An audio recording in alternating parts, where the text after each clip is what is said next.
Puji Tuhan, Shalom Bapak Ibu Saudaraku yang dikasihi Tuhan. Saudara yang kekasih, Rasul Petrus menyebut orang percaya itu sebagai bangsa yang terpilih, umat kepunyaan Allah, imamat rajani. Kita umat Tuhan, kita adalah milik Tuhan, kita adalah kepunyaan Tuhan. Jadi hakikat kita adalah istimewa. Jadi bukan seperti kebanyakan, tapi kita adalah istimewa di hadapan Tuhan. Maka kalau boleh dikatakan orang percaya itu eksklusif. Dia dikhususkan untuk Tuhan. Dikhususkan untuk apa? Dikhususkan untuk menyembah, untuk melayani. Keistimewaan itu terletak di sini, di mana kita dapat sewaktu-waktu datang untuk melayani Tuhan, menghadap Raja segala raja. Sebab kita punya akses untuk langsung bertemu muka dengan Tuhan. Kita punya akses ilahi setiap saat sewaktu-waktu kita dapat mengalami perjumpaan pribadi dengan Tuhan, mengalami encounter dengan Tuhan. Kita dapat sewaktu-waktu menghadap Tuhan dan melayaninya dan menyembahnya.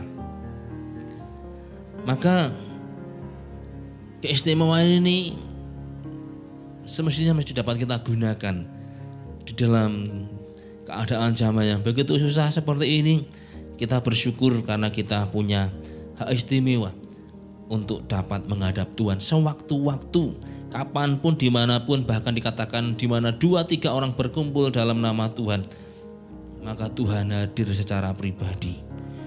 Kita dapat masuk dalam hadirat Allah yang maha tinggi. Kita dapat sampai ke ruang maha kudusnya, mengalami perjumpaan pribadi dengan Dia. Inilah hak kita, hak istimewa sebagai milik Tuhan yang sudah ditebus. Sehingga kita dapat mengalami yang namanya hidup dalam mengasihi Allah, dalam perkenanan Tuhan, dalam hadirat Tuhan. Alkitab mengatakan dalam hadirat Tuhan apa yang kita perkatakan itu bahkan bisa menjadi kenyataan. Sebagai orang yang mendapat atau memiliki keistimewaan, tentu ada kasih dan pemeliharaan sebagai orang yang sudah ditebus oleh Tuhan. Dan itulah yang Rasul Petrus katakan kepada kita sebagai umat Tuhan. Nah, konsekuensi dari pemilihan itu sebenarnya bukan hanya berkat. Memang kalau kita dipilih ada berkat mengikuti, tapi sebenarnya Allah memanggil kita bukan hanya berhenti kepada yang namanya berkat, tapi lebih dari itu menjadi alat. Bapak Ibu Saudaraku yang dikasihi Tuhan, kalau hanya Tuhan memanggil kita berhenti pada yang namanya berkat atau diberkati, maka itu pasif. Tuhan tidak mau kalau kita pasif hanya menikmati berkat Tuhan. Tapi Tuhan mau kita ini aktif. Kita sebagai orang tua mesti menginginkan anak kita ini aktif. Kita ingin anak kita ini mengerti pekerjaan, dapat membantu orang tua dalam urusan sehari-hari. Nah, sama seperti orang tua yang menginginkan anaknya aktif, demikian juga Tuhan menginginkan anak-anaknya, orang yang ditebusnya itu aktif.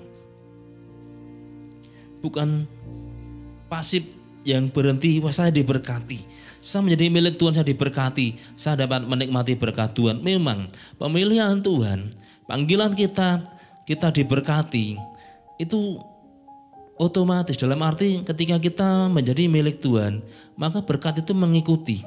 Tapi bukan itu yang kita cari dan bukan itu yang Tuhan tetapkan. Tapi lebih lanjut, ketika Tuhan memanggil kita, ketika Tuhan memilih kita, maka sebenarnya mengarahkan hidup orang percaya itu pada yang namanya alat, bukan berkat. Tuhan mau kita menjadi rekan sekerjanya, bukan hanya penikmat berkat saja. Walaupun memang ketika kita dipanggil menjadi milik Tuhan, kita mempunyai keistimewaan, ada berkat di dalamnya. Karena kita mengatakan bahwa Tuhan berkata, tetapi carilah dahulu kerajaan Allah dan kebenarannya, maka semuanya ditambahkan.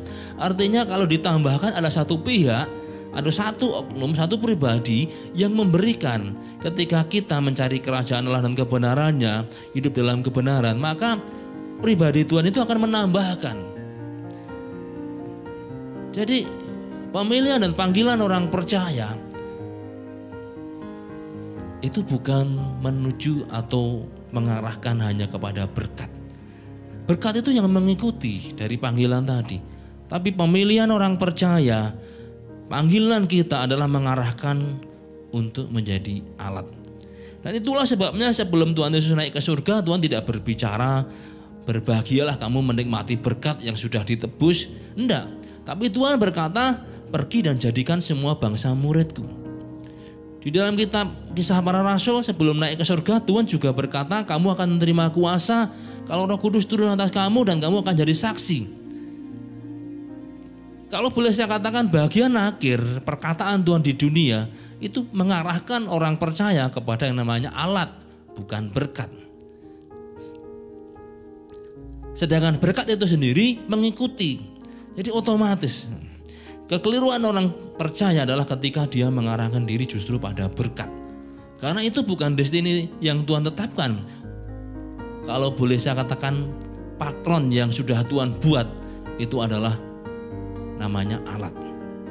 Sedangkan berkat itu ada di dalamnya. Ketika kita membalik, maka justru kita akan mengalami kerugian. Nah, Petrus mengerti hal ini, menjadi umat kepunyaan Allah, bangsa yang terpilih. Tapi tidak hanya berhenti sampai di situ menjadi umat kepunyaan Allah, bangsa yang terpilih, umat rajani, tapi disampaikan juga, ditulis bahwa supaya kamu memberitakan pekerjaan-pekerjaan Tuhan yang besar, yang ajaib, yang memanggil dari gelap kepada terang. Nah, untuk itulah kita dipanggil dan dipilih. Ketika saya merenungkan dan membuat persiapan ini, sebenarnya sudah mau meneruskan tentang panggilan Abraham. Tapi ketika ibadah di Sambi semalam, saya digerakkan untuk melihat hal ini. Sampai rumah saya buat persiapan ulang, saya ganti yang banyak sudah saya persiapkan. Nah, agak sampai tengah malam, tapi saya bersyukur ada satu yang memberkati saya secara pribadi dan boleh saya bagikan, bahwa kita harus mengubah mindsetting kita. Tuhan memanggil kita itu bukan pada berkat, tapi alat. Itu yang harus kita pahami. Karena dikatakan kita diberkati untuk menjadi berkat.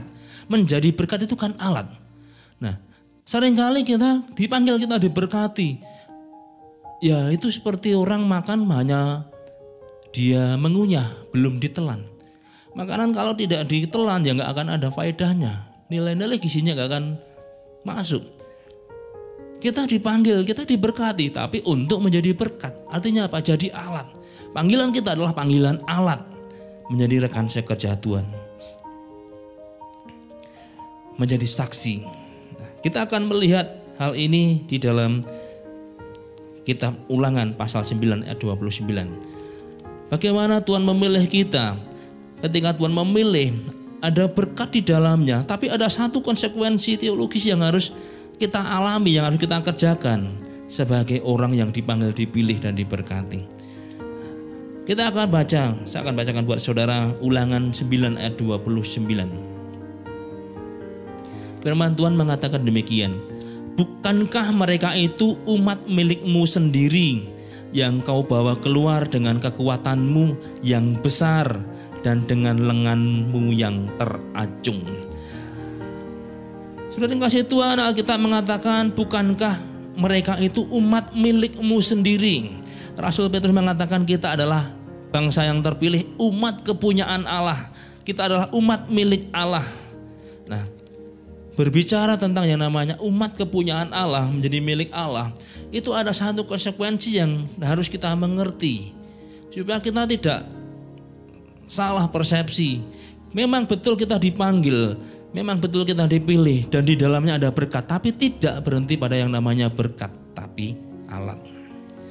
Di sini dikatakan bahwa kita ini umat milik Tuhan.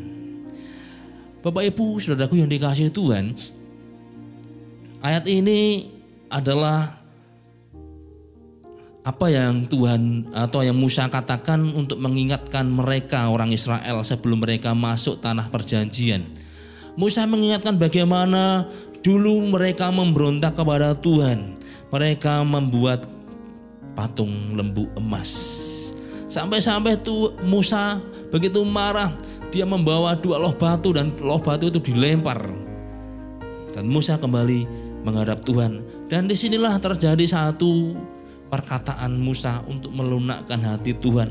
Bukankah mereka itu umat milikmu sendiri? Nah, Musa berkata kepada Tuhan, Tuhan, mereka kan milikmu sendiri. Mereka kan kepunyaanmu sendiri.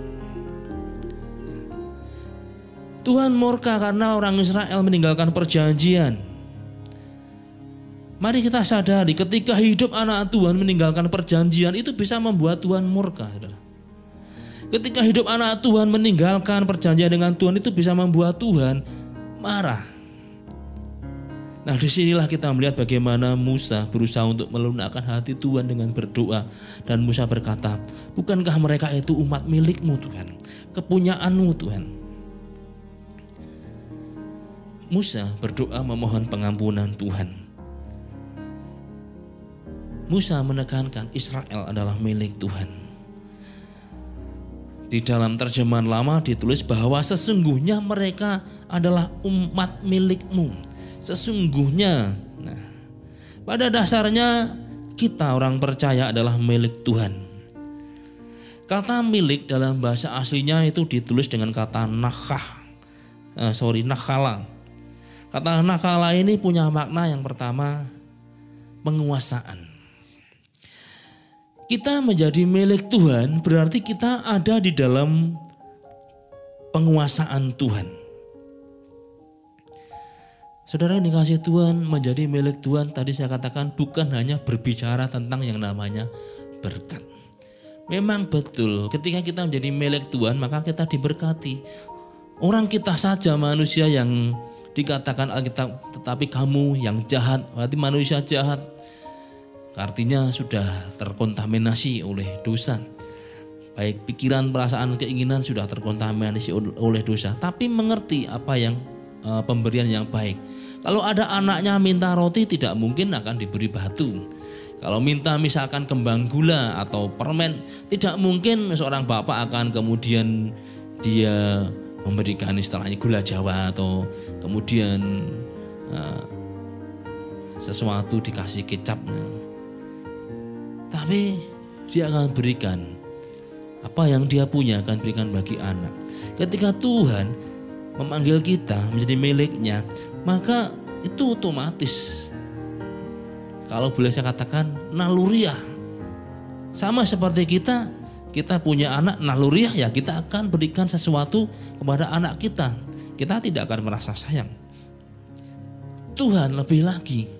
Tapi ingat, panggilan Tuhan kepada kita, keselamatan yang Tuhan beri, yang membuat kita menjadi milik Tuhan, ahli waris, itu tidak hanya berhenti kita penikmat berkat, tapi menjadi alat.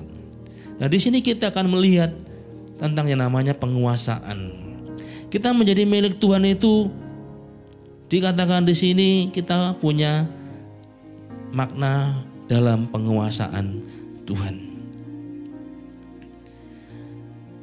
Kita ada di dalam kekuasaan Tuhan. Bapak Ibu Saudaraku yang dikasihi itu, kalau sesuatu yang kita miliki itu di dalam penguasaan kita, maka kita bisa memakai untuk tujuan kita.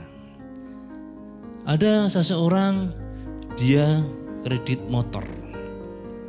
Setelah itu motor itu dia pakai untuk mendaftar di ojek online. Karena itu motor dia sendiri, maka dia bisa menggunakannya untuk sesuatu yang berguna bagi dia. Kenapa? Karena memang itu motornya ada dalam penguasaan dia. Kalau dia mendaftar motor orang lain ya tidak bisa. Sebab motor orang lain itu ada di dalam penguasaan orang lain. Nah, kita ini ada di dalam penguasaan Tuhan. Kita milik Tuhan, berarti kita ada di dalam penguasaan Tuhan. Maka sebenarnya Tuhan itu berhak memakai kita untuk melakukan apa yang menjadi tujuan Tuhan. Nah, Nah seringkali kita berhenti, oh kita milik Tuhan, kita diberkati, betul. Kita diberkati, tapi mari kita melihat lebih jelas lagi. Nah kala bahwa menjadi milik Tuhan dalam penguasaan Tuhan itu membawa satu konsekuensi bahwa Tuhan punya hak untuk memakai kita supaya tercapai tujuannya Tuhan.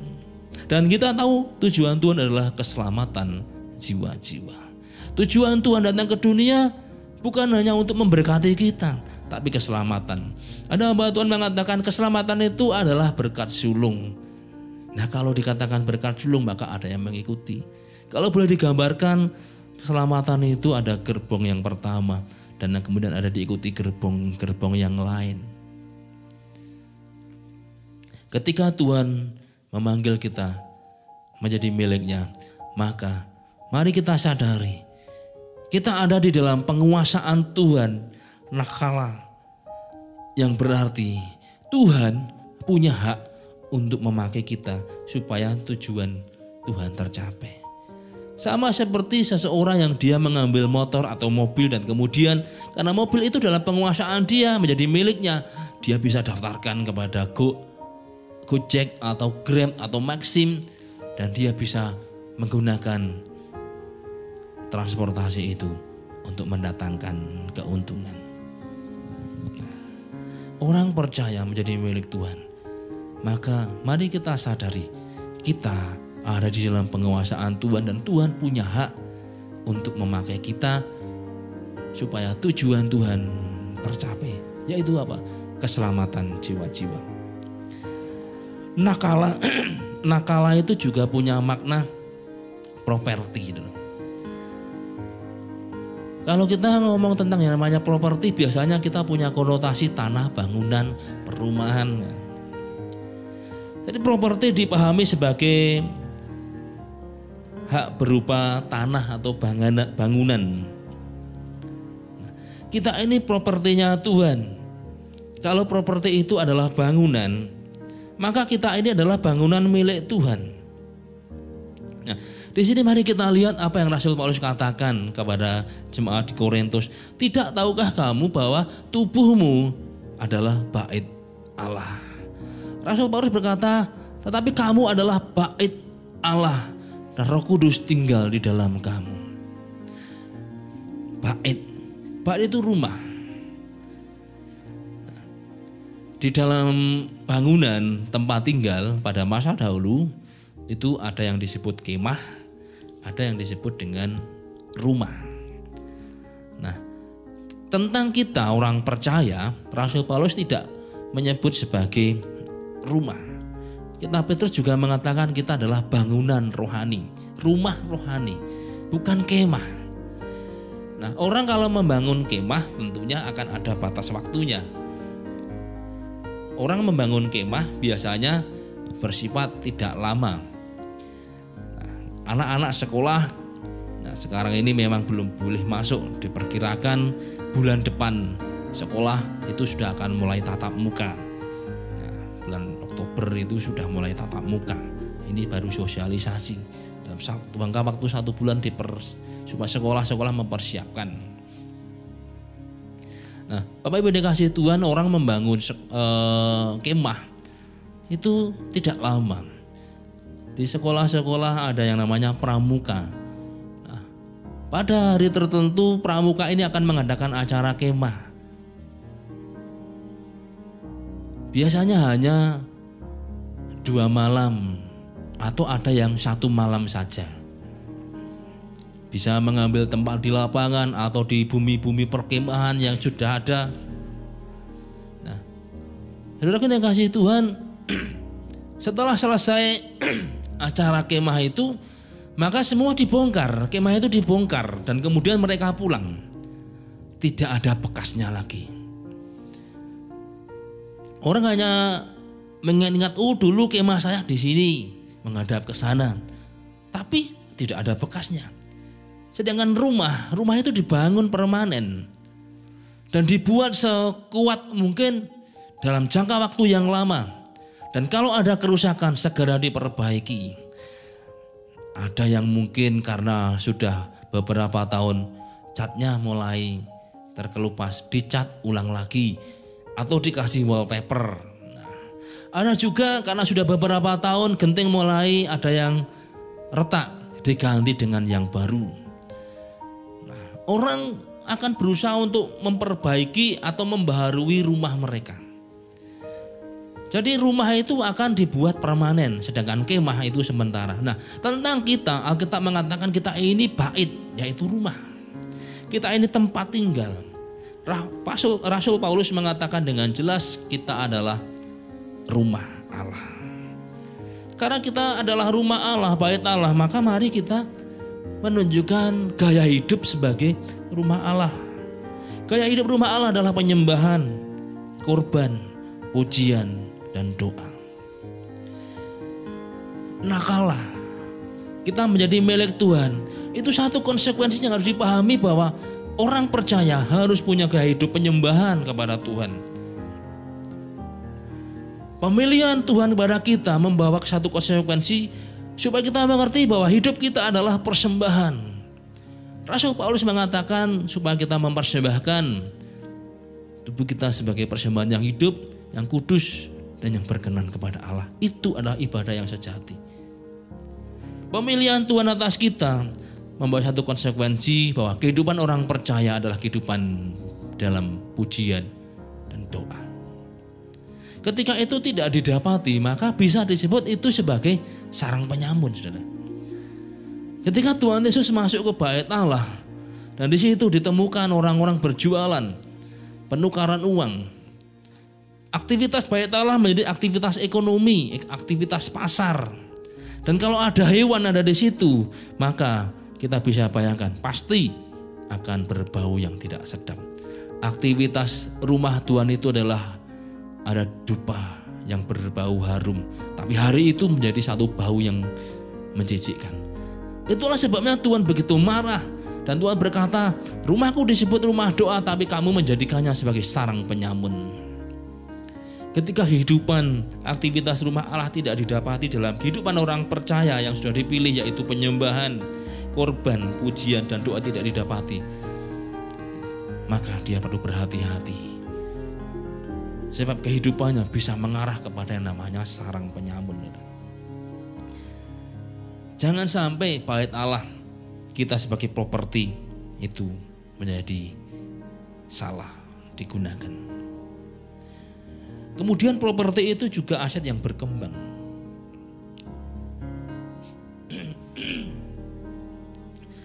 Sama seperti orang yang punya bisnis properti, maka dia akan kembangkan. Menjadi milik Allah, ada satu konsekuensi yang harus kita pahami, bahwa kita harus mengembang. Dalam seluruh hidup kita, orang percaya harus mengembang. Artinya tidak statis, tapi dinamis. Kehidupan yang dinamis, kehidupan iman yang dinamis terus maju. Tapi juga kehidupan di dalam pelayanan, kehidupan di dalam pelayanan kita yang harus semakin mengembang. Nabi Yesaya mengatakan bahwa kita harus mengembang. Sebab engkau akan mengembang ke kanan ke kiri, keturunanmu kan memperoleh bangsa-bangsa. Segenap hidup orang percaya itu harus mengembang. Sebab engkau itu berbicara keseluruhan hidup kita, panggilan dalam pekerjaan kita sebagai mungkin seorang wira swasta, bisnismen, panggilan seorang dalam dunia seni, panggilan dalam dunia pendidikan, dalam dunia kesehatan, itu harus mengembang, memaksimalkan kemampuan dan bertambah besar supaya semakin diperbesar kapasitas dan menjadi besar. Yang pada gilirannya adalah mengembang di dalam penjangkauan jiwa. Menjadi milik Tuhan. Tidak berhenti, saya diberkati, saya dapat menikmati berkat. Tapi pemilihan Tuhan itu mengarahkan kita untuk mengembang dan jadi berkat. Nah, nakala arti yang ketiga itu adalah mewarisi. Sebagai milik Allah, kita akan mewarisi apa yang Allah sediakan. Rasul Paulus mengatakan, dan jika kita adalah anak, maka kita adalah ahli waris. Nah, Bapak Ibu saudaraku yang dikasihi Tuhan, Di dalam hukum itu berlaku bahwa anak itu akan menerima warisan. Apa yang menjadi milik orang tua akan diberikan pada anak. Apa yang ada pada orang tuanya akan diberikan pada anaknya. Tapi sisi yang lain yang mesti kita pahami, mewarisi ini bukan hanya bicara tentang fisik. Mewarisi ini juga harus kita kembangkan. Mari kita melihat bahwa mewarisi ini berbicara juga tentang sesuatu yang kalau boleh saya katakan tidak nampak. Apa? Sikap. Mewarisi sikap dari orang tuanya. Ada satu istilah like father, like son. Kaya bapake anake ya kaya ngono. Nah, istilahnya seperti itu. Seperti bapak demikian juga anak seperti itu. Like father, like son. Di dalam pepatah di bahasa Indonesia mengatakan bahwa buah itu akan jatuh tidak jauh dari pohonnya. Seperti bapaknya atau orang tuanya, demikianlah anaknya. Kenapa? Karena memang dia mewarisi sikap orang tuanya. Dia mewarisi karakter dari orang tuanya melalui apa? Pendidikan dalam keluarganya. Nah, pertanyaannya adalah ketika kita menjadi milik Allah, dia akan menjadi anak Allah, apakah kita sudah menunjukkan bahwa kita mewarisi sikap atau karakter ilahi di dalam hidup kita? Nakalah menjadi milik itu juga punya makna mewarisi. Ketika kita dipilih menjadi milik Tuhan, mari kita memahami bahwa sebenarnya ada satu konsekuensi yang harus nampak, bahwa kita mewarisi sikap Tuhan. Bukan hanya berbicara tentang berkat, tapi sifat yang ada di dalam Tuhan itu harus nampak. Yang dikatakan buah roh, kasih, sukacita, kelemah lembutan dan sebagainya. Tuhan berkata bahwa kita umat Tuhan akan melakukan apa yang Tuhan lakukan. Nah, kalau istilah like father like son, maka istilah ini betul. Bahwa kita akan melakukan seperti apa yang Tuhan lakukan, dan Tuhan berkata bahkan lebih besar. Kenapa? Karena kita mewarisi dari Bapa kita. Ada kekuatan, ada potensi yang dialirkan. Kenapa? Karena kita anak. Sama seperti seorang anak yang lahir dari perkawinan seorang laki-laki dan perempuan, maka gen orang tuanya itu akan dialirkan kepada anak. Sehingga anak itu akan mewarisi gen dari orang tuanya. Ada nampak sikap di situ, ada nampak berbicara tentang yang namanya gen di dalam dirinya, keturunan di dalam orang ini, golongan darahnya, DNA-nya. Kenapa? Karena dia mewarisi dari orang tuanya. Nah, ketika kita menjadi percaya, Tuhan Yesus mengatakan kita dilahirkan kembali, maka kita mewarisi gen ilahi. Di dalamnya ada kekuatan ilahi juga. Sehingga Tuhan benar berkata bahwa mereka akan melakukan apa yang aku lakukan, bahkan lebih besar. Kita menjadi milik Allah, mewarisi. Tidak hanya berhenti pada yang namanya menikmati berkat, tapi menjadi pelaku-pelaku dalam tindakan ilahi yang besar untuk menjadi berkat. Nah, kemudian juga dikatakan ketika Musa berdoa, Musa berkata bahwa Tuhan itu menuntun dengan kekuatan yang besar. Tuhan membawa umatnya dengan kekuatan besar. Tuhan kita punya kekuatan, punya power. Dalam bahasa aslinya ditulis dengan kata koak. Sudah dikasih Tuhan, koak ini mengacu pada yang namanya kekuatan dan kesanggupan. Orang yang kuat itu dipahami bahwa dia punya kapasitas. Orang yang kuat itu dipahami dia punya kemampuan. Dan kapasitas dan kemampuan itu kesatuan. Nah, sebagai contoh misalnya seperti ini, bahwa kapasitas dan kemampuan itu satu kesatuan.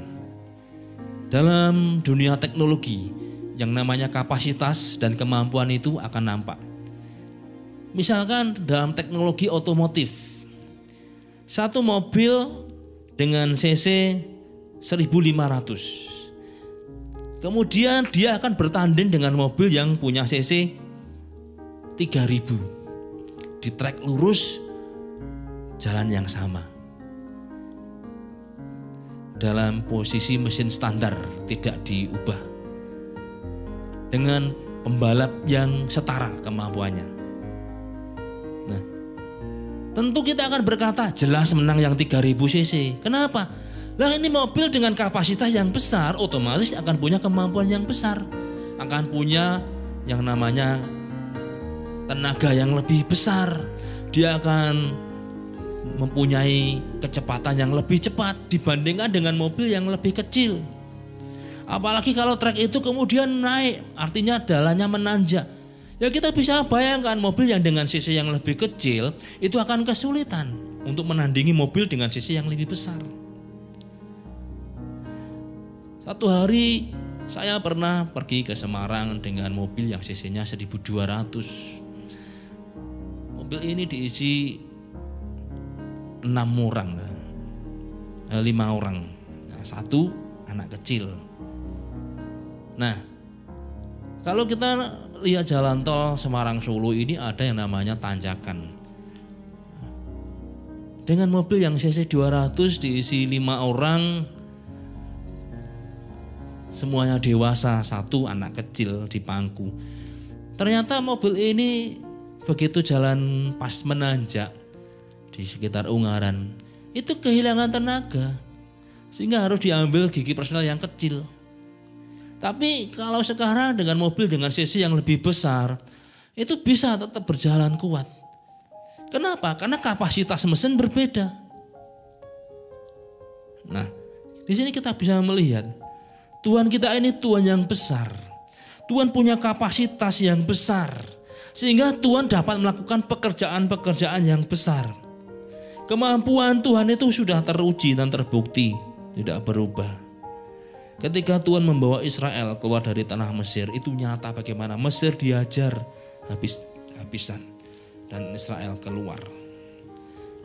Bapak Ibu yang dikasihi Tuhan, itu menunjukkan betapa besar kapasitas Tuhan kita dan kemampuannya. Nah, kemampuan yang sama itu dipakai Tuhan untuk menolong kita. Kalau hari-hari ini zaman keadaan begitu sulit, maka sebenarnya kita harus melihat Tuhan yang punya kapasitas yang besar. Tapi mari di dalam pelayanan juga mari kita melihat ada kapasitas yang besar. Jangan sampai kita kemudian berkata, wah ini keadaan yang sedang sulit, ya mari kita kalau mengalami stagnan ya tidak apa-apa. Tidak bisa. Kenapa? Tuhan gak pernah stagnan. Kapasitas Tuhan tetap besar dan tidak pernah berubah oleh waktu. Mari di dalam kita menjadi milik Tuhan, jadi alat yang akan dipergunakan Tuhan. Kita melihat Tuhan kita punya kapasitas dan kapasitas yang besar itu dinyatakan melalui kita. Dan Musa juga bahwa Tuhan menolong itu dengan lengan yang teracung. Lengan adalah simbol kekuatan. Dan menariknya di sini lengan itu teracung, bukan lengan yang turun ke bawah, bukan lengan yang diam, tapi lengan yang teracung. Lengan yang teracung adalah simbol mengawal. Bapak Ibu yang dikasihi Tuhan, sampai hari ini Tuhan tetap mengawal kita. Artinya ada perlindungan Tuhan, ada pertolongan Tuhan, ada penyertaan Tuhan dalam hidup kita. Walaupun zaman sedang susah, mari kita melihat lengan Tuhan itu sedang teracung. Lengan Tuhan sedang menolong kita, lengan Tuhan sedang melindungi kita, dan lengan Tuhan sedang menyertai kita. Walaupun zaman keadaan boleh susah, tapi mari kita memandang lengan Tuhan yang sedang teracung. Nah, konsekuensinya adalah ketika kita harus mengembang, mari kita melihat lengan Tuhan yang teracung. Supaya apa? Supaya kita yakin, kita percaya, kita tidak takut. Ada penyertaan Tuhan dan kita tahu. Di dalam kitab Kisah Rasul ditulis, ketika Tuhan menyertai, maka yang terjadi adalah tanda-tanda mujizat. Dapat terjadi dalam pelayanan kita, di dalam panggilan kita. Nah, panggilan kita apa? Panggilan saudara mungkin dalam seorang dunia bisnis. Panggilan saudara mungkin seorang pendidik. Panggilan saudara mungkin adalah seorang perawat, dokter. Panggilan saudara mungkin adalah seorang bisnismen, pelaku seni. Percayalah, lengan Tuhan sedang teracung dalam kehidupan saudara. Bukan hanya memberkati pekerjaan saudara, tapi supaya membuat saudara jadi besar, agar saudara akan menunjukkan bagaimana Tuhan itu, seperti apa Tuhan itu. Supaya dunia tahu Tuhan yang benar. Maka mari melalui firman Tuhan ini kita tidak takut. Keadaan boleh susah, memang zaman akhir pasti susah. Tapi mari kita melihat, kita orang sudah dipilih, ada konsekuensi apa? Mari kita siap dipergunakan oleh Tuhan. Di mana? Dalam panggilan hidup kita.